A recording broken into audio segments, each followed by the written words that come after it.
5.5b, we are going to be working with the half angle formulas to solve and find our angle. So let's say we are given 75 degrees. Before we could have split 75 into 40 plus 45 angle plus 30-degree angle. But let's think of 75 in a different way. Isn't 75 half of 150?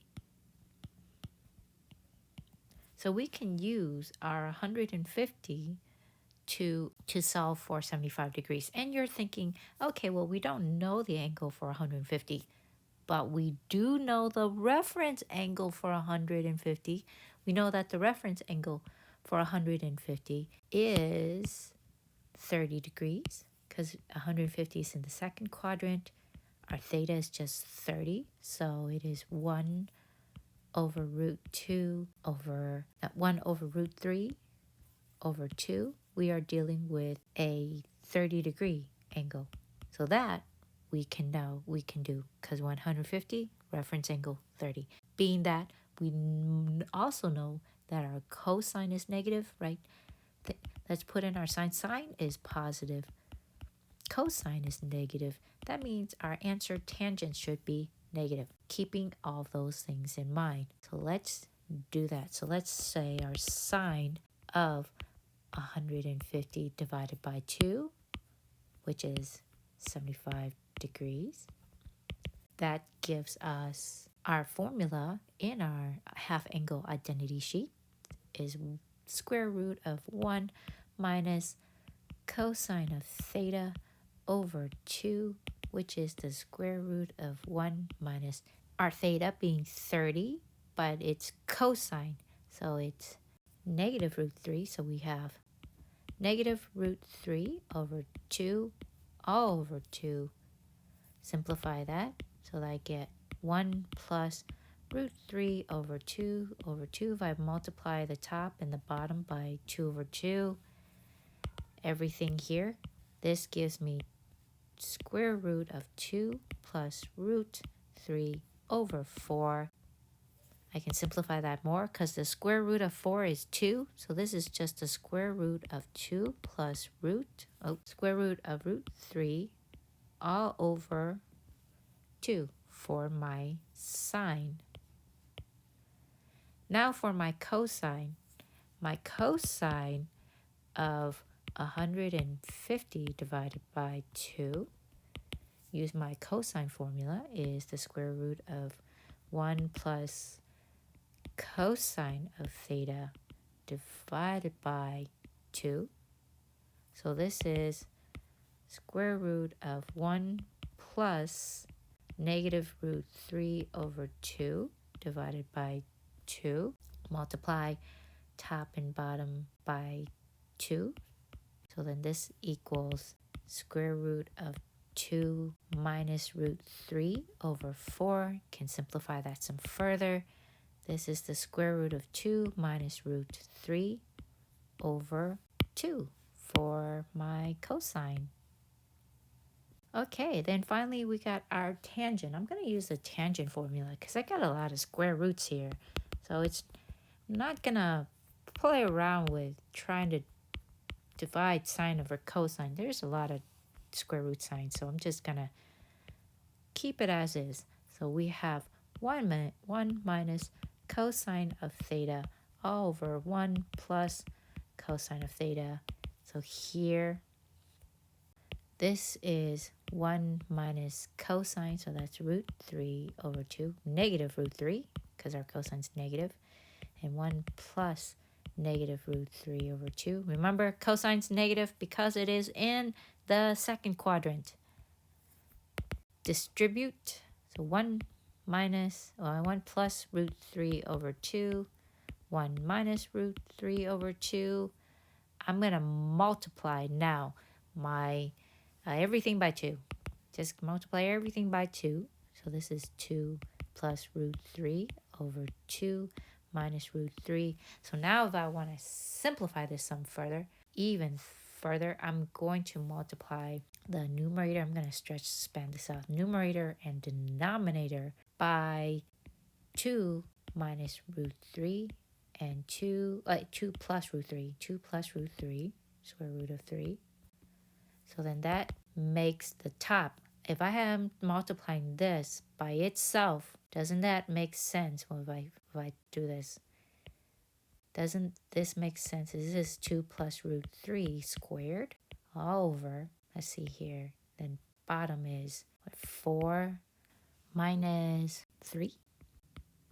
And isn't something squared and then to the square root, isn't that the same thing that it's just by itself? The square and the square roots cancel each other out. So this is just that. And then 4 minus 3 is the square root of 1. Square root of 1 is just 1. So the 1 goes away. So we have 2 plus the square root of 3 for our tangent. Let's do another example. Let's say we have 5 pi over 12. Well, isn't half or twice of 5 pi over 12, isn't that 5 pi over 6? That means we are working with an angle that is in the second quadrant, and it is a 30 degree, 8 pi over 6 here in the 30 degree second quadrant. So if I want to find sine, so sine of 5 pi over 6, and that's being multiplied by 1/2, right? Because this is our half quadrant. So we want the square root of 1 minus cosine of pi over 6, right? That pi over 6, or 5 pi over 6, and over 2, which is the cosine. Okay, pi over 6, we are dealing with a 30 degree, so this is 1 root 3, 2, but this is negative root 3, so this is 1 minus negative root 3 over 2, so this is equivalent to 1 plus root 3 over 2, multiply everything by 2, this gives us 2 plus root 3 over 4, root 3 over 4. The square root of 4 is 2, so this is 2 plus root 3 over 2 for sine, like so. That means for our cosine, since I know the cosine is the opposite sine, so I don't really have to do much for the cosine. Since it's the opposite sine of that, I can do all of that, but I already know my answer is going to be 2 minus root 3 over 2 for cosine. And then my tangent then is going to be the 2 plus root 3 over 2 minus root 3. And I'm going to multiply the top by 2 plus root 3 and the bottom by 2 plus root 3. I even given 2 plus root 3 on the top with the square root sign goes away. And 4, the square root of 4 minus 3, which is 1. So it's just 2 plus root 3 for my tangent. One last example.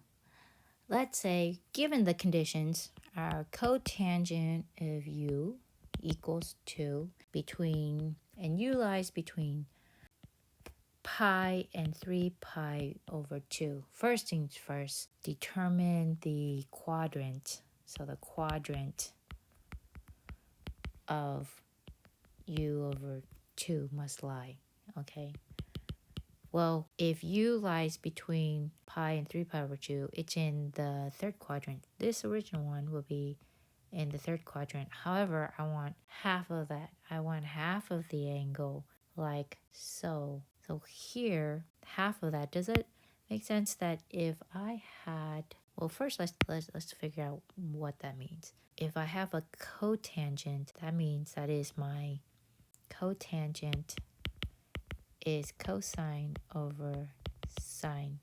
That means I'm going to say cosine is 2 and sine is 1. So here, if I had that, then my original would be -2, -1, like so. But if I had half, right? If I had half of that, it's going to have to lie in my second quadrant, right? If I have half, it's gonna have to lie in my second quadrant. If I had an angle that lied in the second quadrant, half of that would have been in the first quadrant, etc. And if it was in the first quadrant, half of that will still be in the first quadrant. If it's in the third quadrant, half of that, if you think about folding it in half, right? If I lied in the third quadrant, it was like this, and I had to take kind of half of that, that might be in the second quadrant also. But that might be in the second quadrant also. But here we are with the cotangent is 2/1, and so we know the quadrant is 2. Quadrant 2. Now let's find the exact values of sine of u/2. To make this easy, I'm just gonna draw my triangle, what that has to be. So it's in the original theta, right, lies in the third quadrant, and it's -1, -2. That's my original theta. So u/2 is then the inverse square root of 1 minus cosine of that, which is cosine of u/2, which is equal to square root of 1 minus -2. I need to find the Pythagorean theorem, so that is 4 plus 1 must equal c squared. 5 equals c squared, so c equals the square root of 5. So this is the square root of 5. So here 2 over square root of 5 over 2. Now I just got to simplify. Going to multiply everything by square root of 5. So this is root 5 plus 2 over 2 root 5, like so. I don't want a radical in the denominator, so I'm going to multiply everything again by root 5. So this gives me, so root 5 over root 5. So this gives me 5 plus 2 root 5 over 10.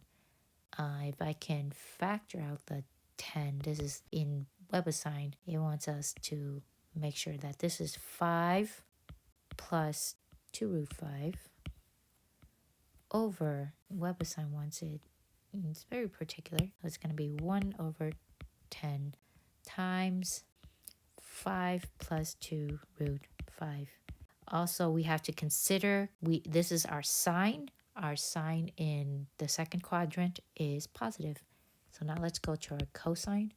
Our cosine is then the square root, it's opposite, 1 plus cosine.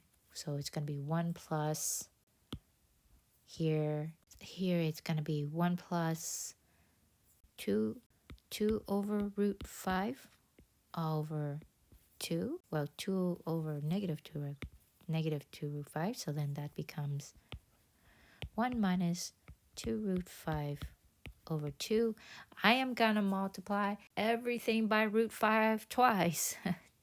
So this is root 5 minus 2 over 2 root 5. Again, becomes 5 minus 2 root 5 over 10. Take out that 10, so it's 110 over 5 minus 2 root 5. Then we consider, this is cosine, so it in the second quadrant, and cosine in the second quadrant is negative.